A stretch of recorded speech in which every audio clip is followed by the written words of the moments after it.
వార్తల్లో ఉన్న next current affair అంటే చూద్దాం. యూరో కరెన్సీ వార్తల్లో ఉంది. యూరో కరెన్సీ అంటే ఏంటంటే, యూరోపియన్ యూనియన్‌లో ఉండే దేశాలు వాడే కరెన్సీని యూరో కరెన్సీ అని పిలుస్తారు.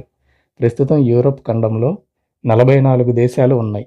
ఈ 44 దేశాల్లో 23 దేశాలు కలిసి యూరోపియన్ యూనియన్‌గా ఏర్పడ్డాయి. ఈ 23 దేశాల్లో ఒక్కో దేశానికి ఒక్కొక్క కరెన్సీ ఉంటే, ఇతర దేశాల్లో వ్యాపార లావాదేవీలు చేయడానికి కష్టంగా ఉంటుందని 27 దేశాలు కలిసి ఒక కరెన్సీ యూనిట్‌ని ఏర్పాటు చేసుకున్నాయి. ఆ కరెన్సీ యూనిట్టే యూరో కరెన్సీ. ప్రస్తుతం యూరో కరెన్సీని 20 దేశాలు పాటిస్తున్నాయి.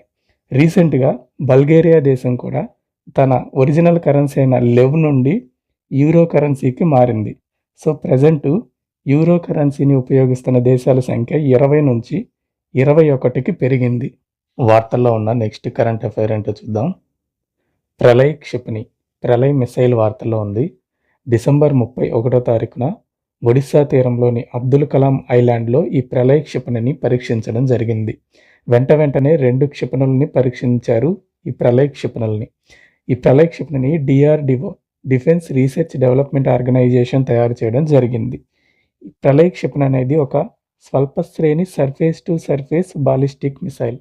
స్వల్ప శ్రేణి మిసైల్ అంటే 300 కిలోమీటర్ల నుంచి 1000 కిలోమీటర్ల లోపు ప్రయాణించే మిసైల్స్‌ని స్వల్ప శ్రేణి మిసైల్స్ అంటారు. సర్ఫేస్ టు సర్ఫేస్ అంటే భూమి మీద నుంచి భూమి మీదకి ప్రయోగించే సామర్థ్యం కలిగిన మిసైల్ అని అర్థం. సో, ఇదొక స్వల్ప శ్రేణి surface to surface ballistic missile. Pralay క్షిపణి యొక్క పరిధి 150 కిలోమీటర్ల నుంచి 500 కిలోమీటర్ల లోపు ఉంటుంది. అలాగే ప్రళయ్ క్షిపణి 500 కేజీల నుంచి 1000 కేజీల వరకు పేలోడ్‌ని మోసుకెళ్లే సామర్థ్యాన్ని కలిగి ఉంది. DRDO దీన్ని ప్రళయ్ క్షిపణిని పూర్తిగా స్వదేశీ పరిజ్ఞానంతో అభివృద్ధి చేయడం జరిగింది. వార్తల్లో ఉన్న నెక్స్ట్ కరెంట్ అఫైర్ ఏంటో చూద్దాం.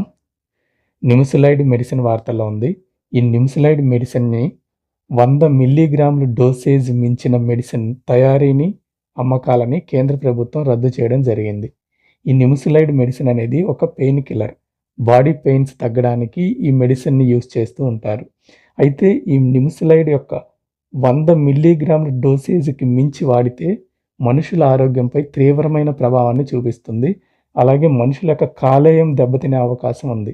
అందుకని కేంద్ర ప్రభుత్వం 100 మిల్లీగ్రాముల డోసేజ్‌కి మించిన నిమ్సులైడ్ మెడిసిన్‌ని, దాని తయారీని, అమ్మకాలని రద్దు చేయడం జరిగింది.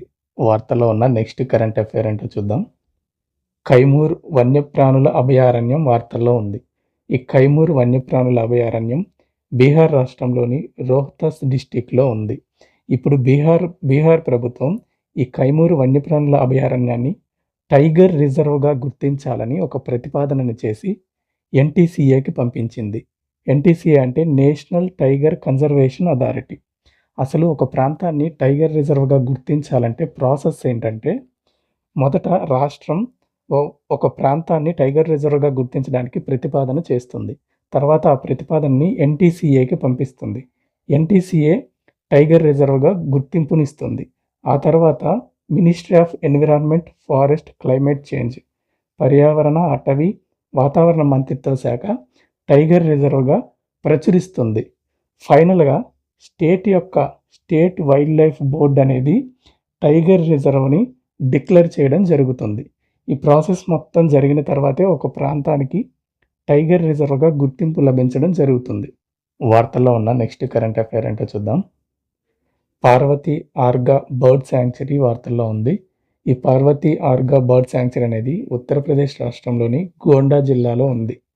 ఈ పార్వతి ఆర్గా బర్డ్ శాంక్చురీ అనేది ఒక చిత్తడి నేల, రామ్సార్ సైట్‌గా గుర్తింపు పొందడం జరిగింది. ఇప్పుడు ఈ పార్వతి ఆర్గా బర్డ్ శాంక్చురీని ministry of environment, forest, climate change, పర్యావరణ, అటవీ, వాతావరణ మంత్రిత్వ శాఖ ఎకో సెన్సిటివ్ జోన్‌గా ప్రకటించడం జరిగింది. ఈ పార్వతి ఆర్గా బర్డ్ శాంక్చురీలో మొత్తం 2 మంచినీటి సరస్సులు ఉన్నాయి. ఒకటి పార్వతి లేక్, రెండోది ఆర్గా లేక్.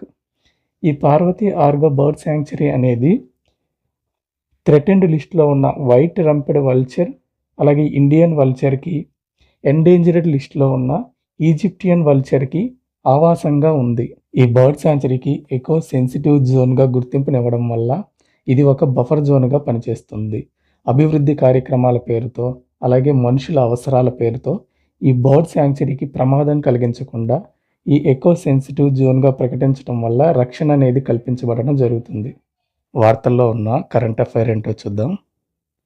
ఇరాన్ దేశం వార్తల్లో ఉంది. ఇరాన్ సెంట్రల్ బ్యాంక్కి నూతన గవర్నర్గా అబ్దోల్ నాజర్ హెమ్మతిని నియమించడం జరిగింది. అబ్దోల్ నాజర్ హెమ్మతి కంటే ముందు ప్లేస్లో గవర్నర్గా ఉన్నది మొహమ్మద్ రెజా ఫర్జిన్. మొహమ్మద్ రెజా ఫర్జిన్ రాజీనామా చేయడంతో అబ్దోల్ నాజర్కి గవర్నర్గా అవకాశం వచ్చింది. మొహమ్మద్ రెజా ఫర్జిన్ ఎందుకు రాజీనామా చేశాడంటే ఇరాన్ యొక్క కరెన్సీ రియాల్ విలువ దారుణంగా పడిపోయి ఇరాన్లో ద్రవ్యోల్బణం అనేది పెరిగిపోయింది. దీంతో దేశంలో పెద్ద ఎత్తున నిరసనలు అనేవి మొదలైనవి. దాని ఫలితంగా మొహమ్మద్ రెజా ఫర్జిన్ అనేది సెంట్రల్ బ్యాంక్కి రాజీనామా చేయడం జరిగింది. ఈయన ప్లేస్లో కొత్త గవర్నర్గా అబ్దోల్ నాజర్ హెమ్మతి నియమించబడ్డాడు. ఇరాన్ యొక్క కరెన్సీ రియాల్ అని పిలుస్తారు. రోజువారీ ఇరాన్లో వాడే కరెన్సీని టోమన్ అని పిలుస్తారు.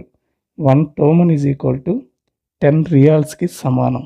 వార్తల్లో ఉన్న నెక్స్ట్ కరెంట్ అఫైర్ ఏంటో చూద్దాం. ప్రపంచ కుటుంబ దినోత్సవం వార్తల్లో ఉంది. ప్రపంచ కుటుంబ దినోత్సవం గ్లోబల్ ఫ్యామిలీ డేని ఎవ్రీ ఇయర్ జనవరి 1వ తారీఖున జరుపుకోవడం జరుగుతుంది. కుటుంబం యొక్క విలువని, కుటుంబం యొక్క అవసరాన్ని ప్రజల్లో అవగాహన కల్పించడం కోసం ఎవ్రీ ఇయర్ ప్రపంచ కుటుంబ దినోత్సవాన్ని జరుపుకుంటాం. అలాగే మే 15వ తారీఖున every year international day of families డేని జరుపుకుంటాం. సో ప్రపంచ కుటుంబ దినోత్సవం గ్లోబల్ ఫ్యామిలీ డే ఏమో జనవరి 1వ తారీఖున జరుపుకుంటాం. ఇంటర్నేషనల్ డే ఆఫ్ ఫ్యామిలీస్నేమో మే 15వ తారీఖున జరుపుకుంటాం.